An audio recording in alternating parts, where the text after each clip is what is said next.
pé, abra a sua Bíblia do Evangelho de Mateus, capítulo 25, nós vamos ler a partir do versículo 31. Evangelho de Mateus, capítulo 25, a partir do versículo 31.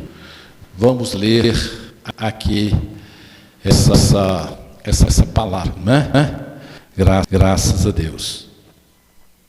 Diz assim: quando vier o Filho do Homem na sua majestade, todos os anjos com ele, então se assentará no trono da sua glória, e todas as nações serão reunidas em sua presença, e ele separará uns dos outros, como o pastor separa os cabritos das ovelhas.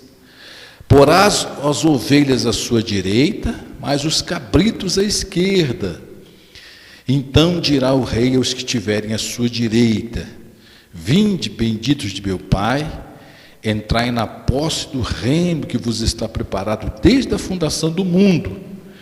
Porque tive fome e me deste de comer, tive sede e me deste de beber, era forasteiro e me hospedastes, estava nu e me vestistes, enfermo e me visitastes, preso e foste ver-me. Então perguntarão os justos: Senhor, quando foi que te vimos com fome e demos de comer? Ou com sede e te demos de beber? Quando te vimos forasteiro e te hospedamos? Ou nu e te vestimos? E quando te vimos enfermo ou preso e te fomos visitar? O rei respondendo lhes dirá: em verdade vos digo, em verdade vos afirmo que sempre que o fizeste a um desses meus pequeninos irmãos, a mim o fizeste. Então o rei dirá também aos que estiverem à sua esquerda: apartai-vos, malditos, para o fogo eterno, preparado para o diabo e os seus anjos, porque tive fome e não me deste de comer, tive sede e não me deste de beber, sendo forasteiro não me hospedastes, estando nu não me vestistes, achando-me enfermo e preso não fostes ver-me. E eles perguntarão: Senhor, quando foi que te vimos com fome, com sede, forasteiro, nu, enfermo ou preso e não te assistimos? Então lhes responderá: em verdade vos digo que sempre que o deixaste de fazer a um destes mais pequeninos, a mim o deixaste de fazer. E irão estes para o castigo eterno, porém os justos para a vida eterna. Soberano Senhor Deus Todo-Poderoso, fale aos nossos corações uma palavra de edificação, uma palavra de renovação espiritual, uma palavra do Teu Espírito para os nossos corações. Que assim seja, para seu louvor, para a sua honra e para a sua glória. Os irmãos digam amém. Você pode, por favor, assentar-se. Eu espero ser assim bem breve, viu, irmãos? Irmãos, esse aqui é um texto maravilhoso, né? Que fala sobre o julgamento dos santos. A Bíblia fala sobre vários julgamentos, né? Esse julgamento aqui é o julgamento dos santos.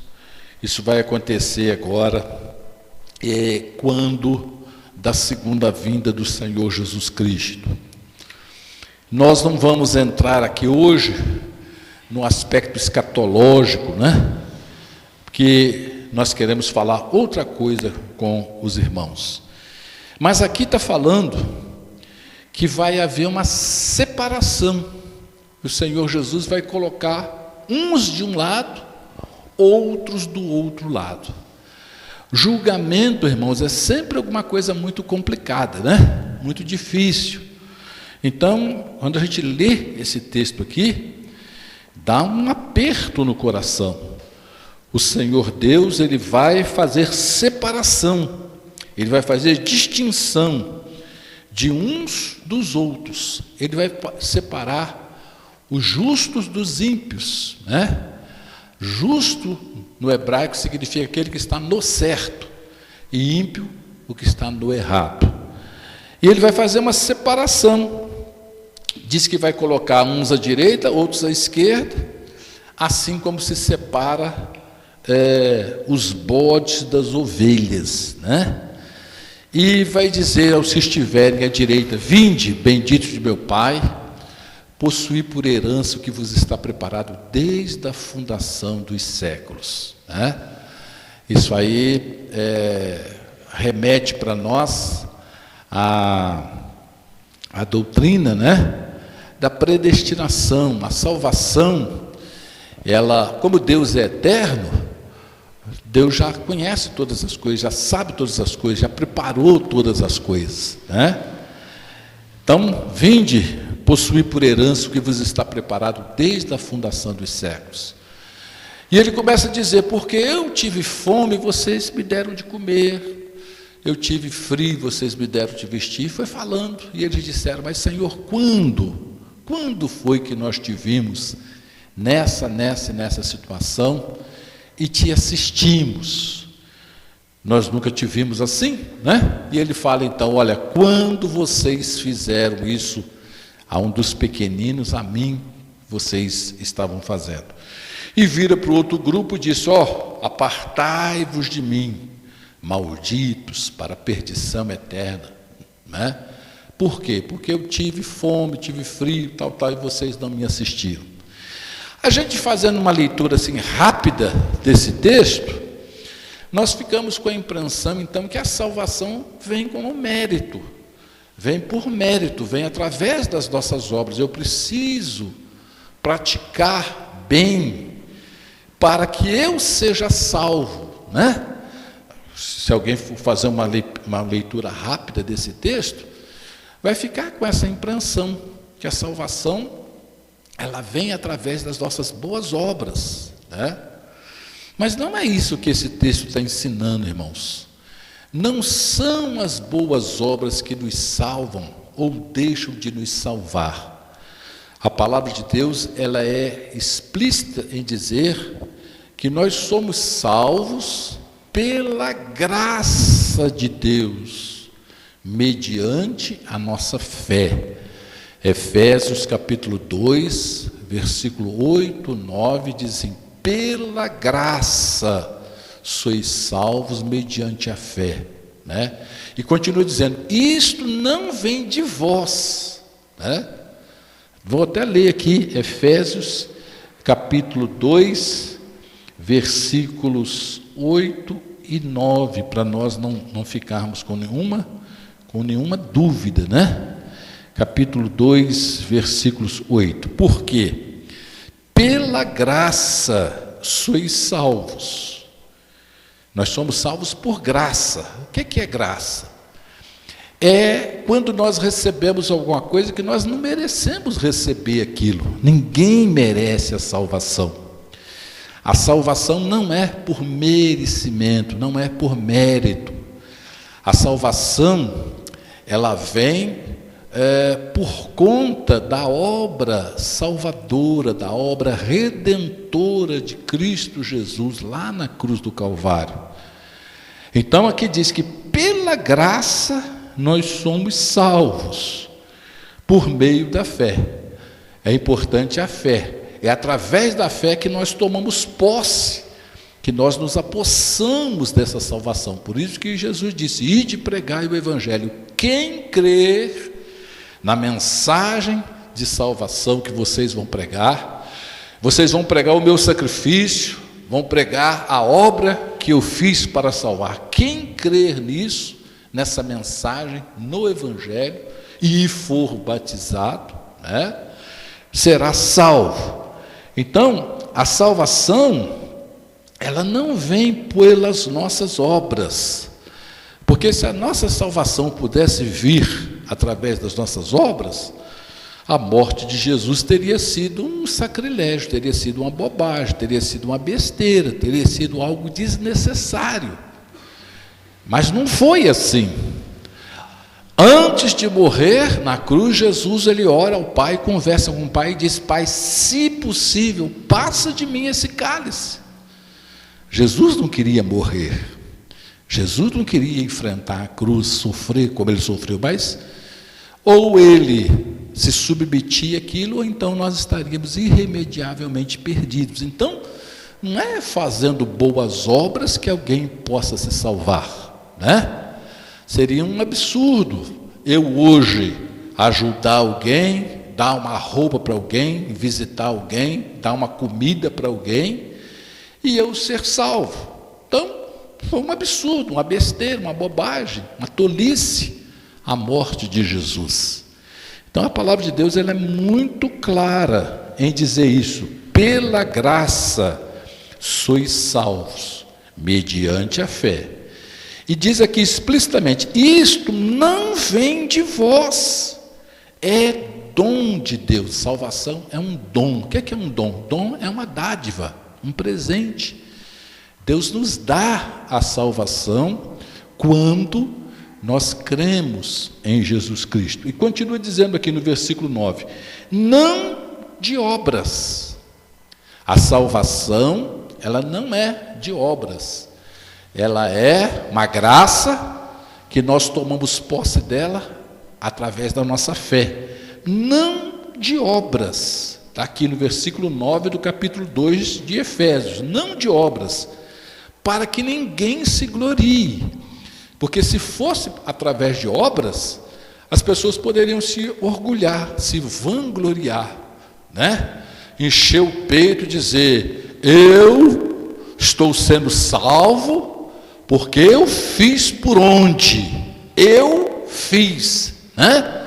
Mas aqui diz que não pelas obras, para que ninguém se glorie. Olha aí para o texto que está na sua Bíblia, o versículo 8 e o versículo 9. Não de obras, para que ninguém se glorie. Mas como é que nós acabamos de ler, agora em Mateus capítulo 25, a partir do versículo 31, o Senhor Jesus dizendo assim: vinde benditos de meu Pai, possui por herança o que vos está preparado desde a fundação do século, porque tive fome, me deste de comer, tive sede, me deste de beber, papapá, papapá, papapá. Não parece que é pelas obras? Quando a Bíblia nos ensina claramente que a salvação não é pelas obras. O que o Senhor Jesus está ensinando para nós? A resposta, irmão, está no versículo 10, aqui do capítulo 2 de Efésios. Pois somos feitura dele, criados em Cristo Jesus para as boas obras, as quais Deus de antemão preparou para que andássemos nelas. Nós fomos criados para as boas obras. Nós somos salvos para as boas obras, não pelas boas obras. Amém, meus irmãos? Eu sou salvo para quer dizer finalidade, objetivo, o propósito. Né? Para que Deus nos salva? Quais são os frutos do redimido? Quais são os frutos da pessoa que se converte? Quais são os frutos da pessoa que nasce de novo? Quais são os frutos da pessoa que conhece Jesus Cristo como seu Senhor e seu Salvador? A graça de Deus não nos deixa infrutíferos. A graça de Deus na nossa vida não nos deixa inertes, paralisados, inanimados, como que mortos. Não, Deus ele é vida. O Espírito Santo de Deus vem habitar em nós quando nós recebemos Jesus. E esse Espírito de Deus em nós não nos deixa infrutíferos, não nos deixa paralisados. Amém, meus irmãos? Então, por isso que Jesus disse: eu estava enfermo, vocês foram me visitar, eu estava assim, vocês me abençoaram. Por quê? Porque Cristo em nós nos leva a agir. O cristão verdadeiro, nascido de novo, ele não pode passar por um perdido e ficar indiferente. Ele tem que mexer com ele. Aquela pessoa ainda não conhece Jesus como Senhor e como Salvador. Aquela pessoa ainda está nas trevas. Se ela morrer naquela situação, ela vai para a perdição eterna. Eu não posso passar por aquela pessoa e achar que aquilo está normal. Eu não posso conviver com os meus familiares, com os meus parentes, com os meus amigos, com os meus colegas de trabalho, sem me importar com a salvação dessas pessoas. Eu não entendo isso. Como que uma pessoa pode dizer que é salva, que é transformada, que é lavada, que é remida pelo sangue de Jesus Cristo e conviver tranquilamente com as pessoas que ainda não conhecem Jesus e não se importar, não ser incomodada por Deus, pelo Espírito Santo, em pregar para essas pessoas, em testemunhar para essas pessoas, em anunciar. Eu estou na luz, eu saí das trevas, estou na luz, mas e os que ainda estão nas trevas? Eu tenho que me preocupar com eles, em tirá-los das trevas e trazê-los para a maravilhosa luz do Senhor Jesus. Então, quando Jesus diz assim, porque eu estava enfermo e vocês foram me visitar, eu estava como Jesus está dizendo, das obras dos salvos. Cristo em nós, Ele não nos deixa infrutífero. Cristianismo é vida. A pessoa cheia de Cristo, ela é levada a testemunhar, ela é levada a agir, ela é levada a alcançar as pessoas. Eu não posso passar perto de uma pessoa caída lá, embriagada, e passar de largo. Se eu fizer isso, eu estou fazendo igual Jesus contou lá a história como é que chama? Do bom samaritano. O que é que Jesus estava querendo dizer com essa mensagem? O sacerdote passou por ali, viu aquele homem caído, aquele homem perdido, e foi embora. O levita passou por ali, viu aquela situação e foi embora. Aí veio um samaritano, que era uma pessoa assim, ridicularizada pelos judeus. Os judeus desdenhavam dos samaritanos, chamavam eles de mestiços, de povo misturado. E um samaritano se comoveu, se incomodou, se sensibilizou pela situação daquele homem caído.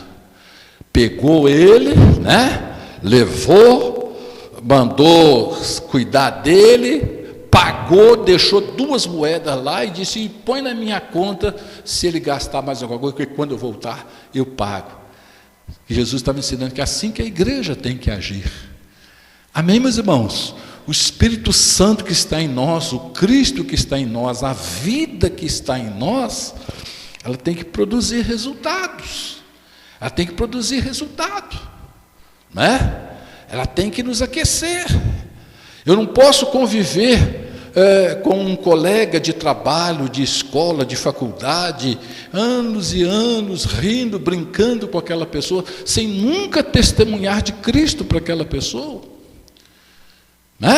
Como que ela vai se converter se não houver quem pregue? Como que ela vai ser alcançada pelo amor, pela graça de Deus? Romanos capítulo 10 diz, como ouvirão se não há quem pregue? A pessoa tem que ouvir o Evangelho, para que ela creia no Evangelho, para que ele possa então ser salvo, e para que ele possa invocar o nome do Senhor. E aí aquele que invocar o nome do Senhor, não será confundido, está escrito lá. Mas ele vem andando para trás e diz, como invocarão se não há quem pregue? Amém, meus irmãos?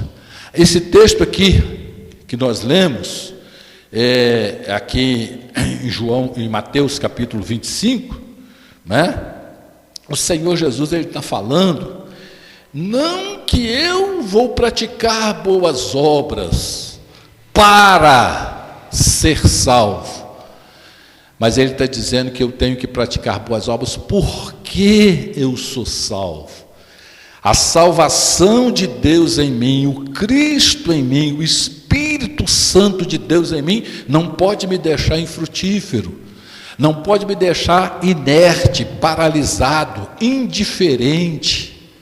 Eu tenho que me comover com o sofrimento da pessoa, eu tenho que me comover com a perdição da pessoa. Eu estava lendo em casa agora, que Jesus expulsou de Maria Madalena 7 demônios. Eu estava lendo aquele texto e veio do meu coração. Eu falei, espera aí, Jesus expulsou dela 7 demônios.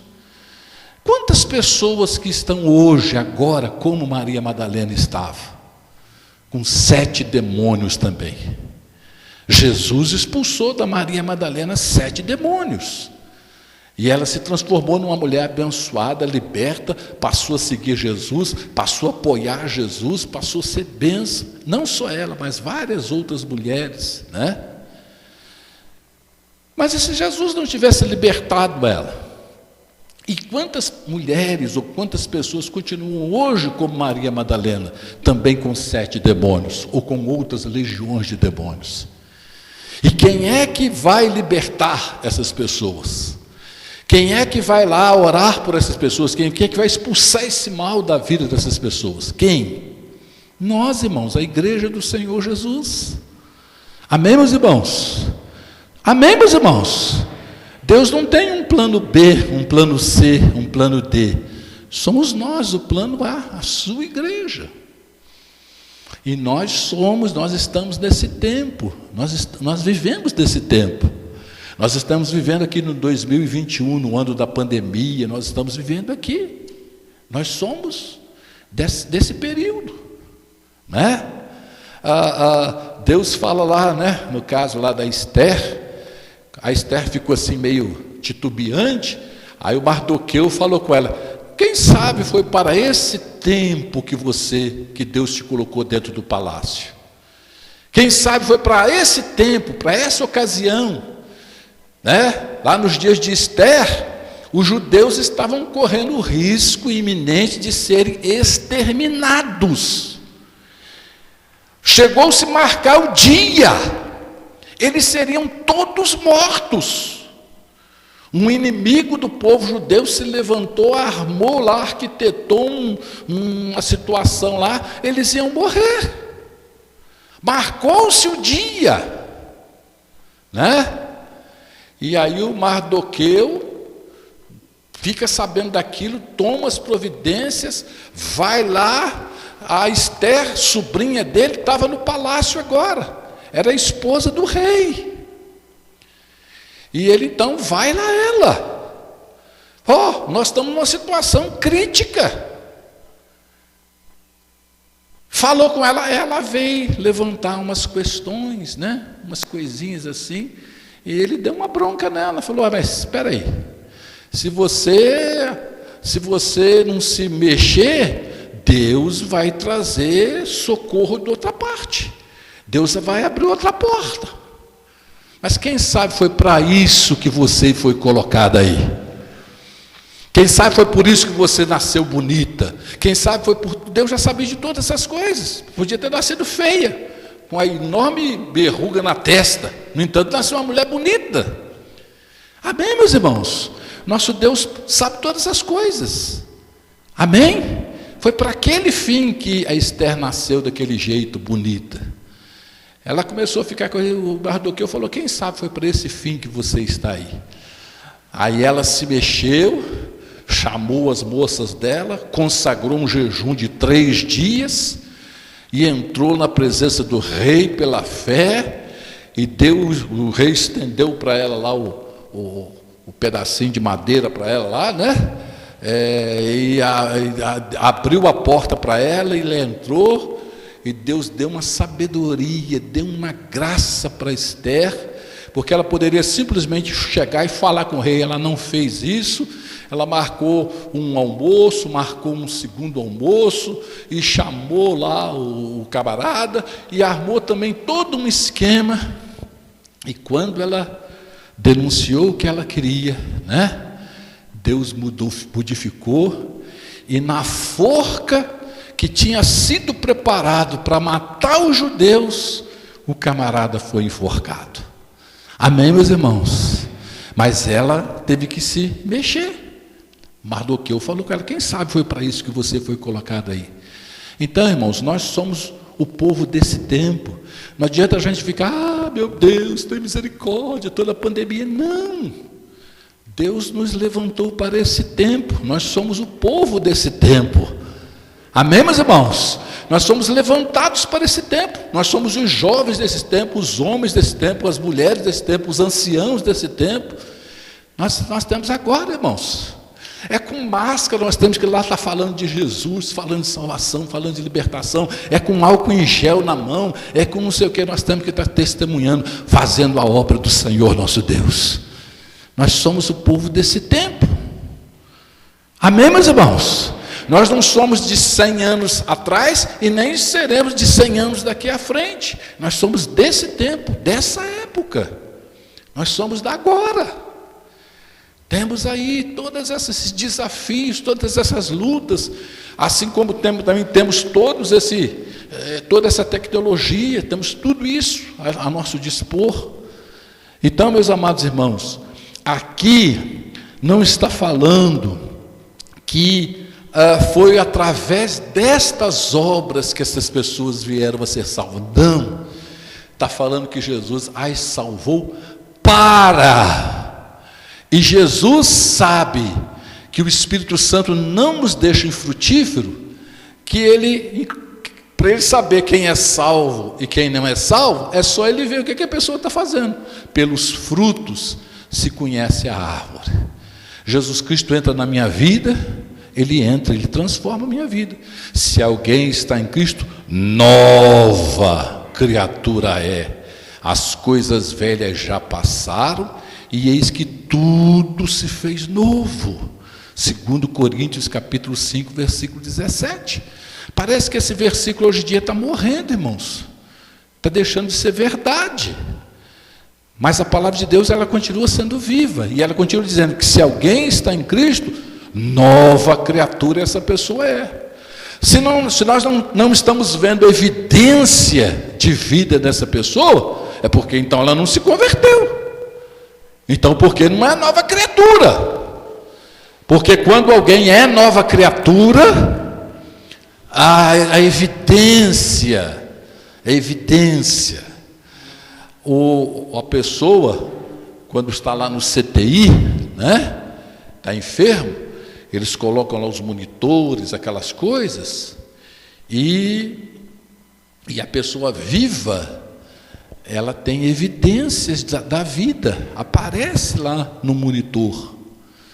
Quando a pessoa morre, aí zera tudo no monitor, né? Dá aquela linha lá contínua. Mas enquanto a pessoa está viva, o coração está batendo, tem pulso, está tudo aparecendo ali no monitor. Vida tem evidência. Amém, meus irmãos?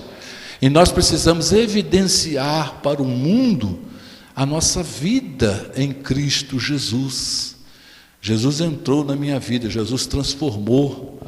Um salvo em Cristo, ele não consegue ficar sem orar, ele não consegue ficar sem falar com Deus, ele não consegue ficar sem falar de Deus, ele não é indiferente. Está aqui uma pessoa do meu lado caída, derrubada, eu não posso simplesmente passar e como se aquilo ali não tivesse nada a ver comigo. Não. Amém, meus irmãos? Então, esse texto aqui ele é muito interessante, muito importante, né? Dirá o rei aos que estiverem à sua direita: vinde, benditos de meu Pai, entrai na posse do reino que vos está preparado. Por quê? Porque eu tive fome, me deste de comer, eu tive sede, me deste de beber. Jesus está falando isso aqui, nós fazemos com relação às pessoas deste mundo. E esse tive fome, me deste de comer, beber, não significa necessariamente fome de comida material, mas significa que a pessoa está com fome espiritual, a pessoa está ali carente, está nas trevas, está oprimida, está perturbada, e nós temos que alcançar essas vidas. Nós não podemos ficar indiferente. O sofrimento das pessoas tem que mexer com nós, irmãos, tem que falar conosco, senão nós não estamos em Cristo. Quem verdadeiramente está em Cristo, ele se sensibiliza. O Espírito Santo de Deus nos leva a essa sensibilização, a nos sensibilizarmos com o sofrimento dos outros. Amém, meus irmãos? Por isso que a pessoa prega, por isso que a pessoa evangeliza, por isso que a pessoa anuncia o Evangelho. Eu já falei aqui várias vezes, mas vou falar novamente. Antes de eu me converter, eu tinha duas moças, né? Não vou citar o nome delas, porque isso aí depois vai ser passado. Duas moças muito preciosas, mas moças assim, maravilhosas, eram irmãs, né? E eu estava fazendo cursinho para fazer vestibular, e eu chegava em casa muito tarde, vinha praticamente no último ônibus para casa, e vinha com aquelas moças, e elas conversavam, uma conversa boa, uma conversa edificante, e tal, moças maravilhosas. Não vou citar o nome delas aqui não. Mas aí quando eu me converti, aceitei Jesus e tal. Mas eu falei, eu preciso falar de Jesus para essas moças, preciso anunciar a Cristo para elas. São minhas amigas, né? Preciso anunciar Jesus. E aí eu fui e preguei para elas. Aí quando eu falei sobre Jesus, ela falou assim, rapaz, nós somos cristãos há muito tempo, nós somos convertidos há muito tempo. Você está descobrindo isso aí agora, nós já descobrimos Jesus há muito tempo. Mas, irmãos, eu fiquei tão chateado com aquilo. Falei, mas espera aí, como é que elas já descobriram Jesus há muito tempo, se elas nunca falaram de Cristo para mim, conversamos sobre tantos assuntos? Quer dizer que se eu precisasse delas para ouvir o Evangelho, como é que estaria a minha situação? Eu fiquei chateado com elas, fiquei assim, magoado com elas. E quem falou de Jesus para mim era uma pessoa que bebia, né? Mas se converteu, a primeira coisa que veio foi transmitir Jesus Cristo para a minha vida.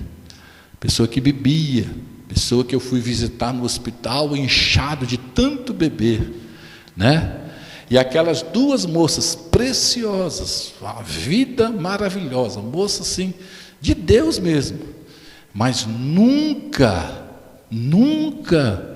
falaram de Jesus para mim, nunca, nada de Jesus. Aí depois que eu disse que tinha me convertido, aí a conversa mudou, aí é coisa maravilhosa, aí fala de Jesus, e fala da igreja, fala disso. Mas e se eu precisasse delas para ouvir o Evangelho?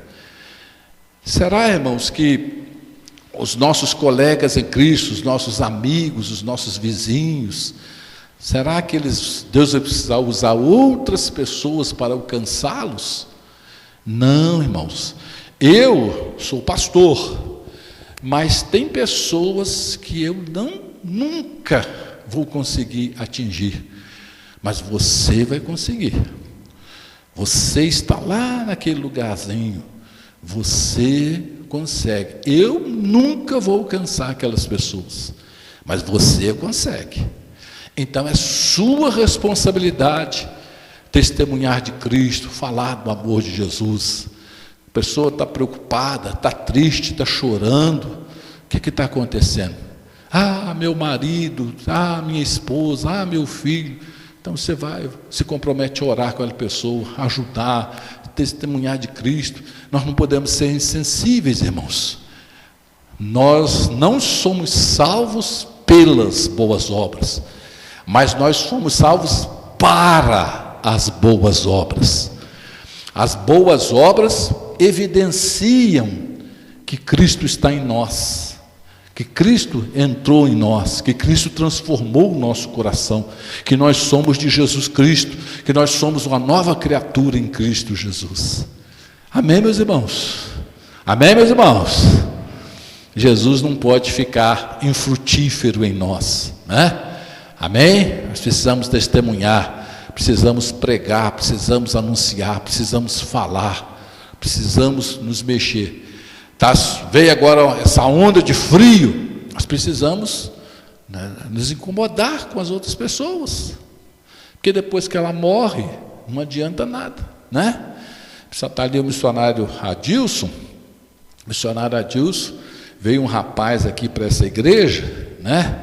Rapaz envolvido com drogas, com não sei o que, e quando veio aqui para a igreja já estava com um problema sério do rim, né? Estava praticamente perdendo o rim, estava fazendo a hemodiálise, né? E esse rapaz foi morar lá do lado da casa do Adilson, né? E o missionário Adilson pregou para ele, levantou, mas deu um trabalho para o Adilson, né? E tinha hora que o Adilson perdia até um bocado da paciência com ele, né? Mas, entendeu? Ele, a esposa dele, quantas e quantas vezes teve que levantar de madrugada, né? Uma hora vocês conversem com ele, Adilson, sobre isso, mas deu um trabalhão. Mas o rapaz morreu, irmãos, né? Depois saiu daqui, foi bolar lá em Benfica, nós fomos lá também, né? E na realidade o rapaz tinha pouco tempo de vida, morreu assim rapidinho, menino novo, faleceu quantos anos? Com 30 anos por aí, né? Faleceu assim, morreu, né?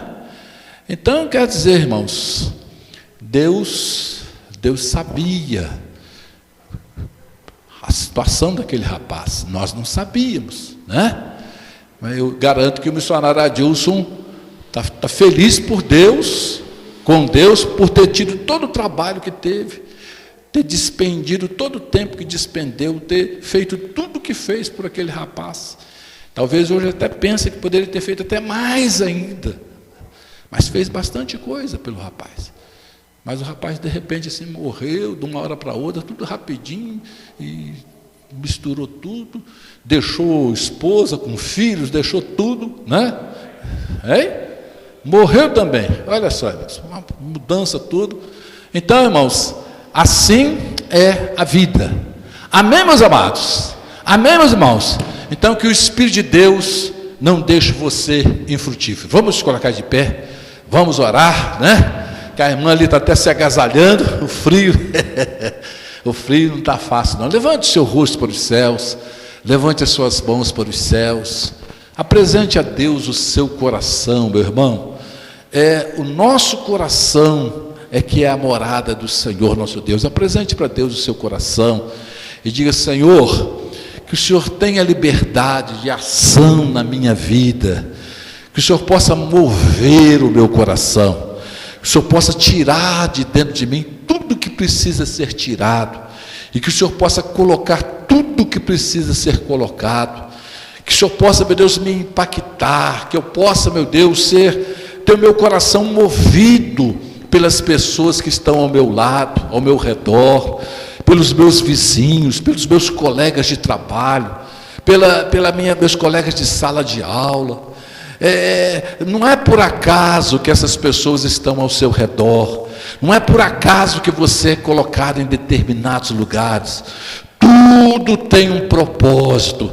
Deus fez todas as coisas para determinados fins. Tudo que Ele nos dá, tudo que Ele faz com nós, tem propósito através disso aí. Levante seu rosto, levante suas mãos, apresente seu coração a Deus. Diga: Senhor, eu quero ser ramo frutífero, eu quero ser ramo frutífero sobre os muros, eu quero te servir com um coração sincero, com um coração voluntário, eu quero ser bênção nas tuas mãos, eu quero ser vaso de bênção.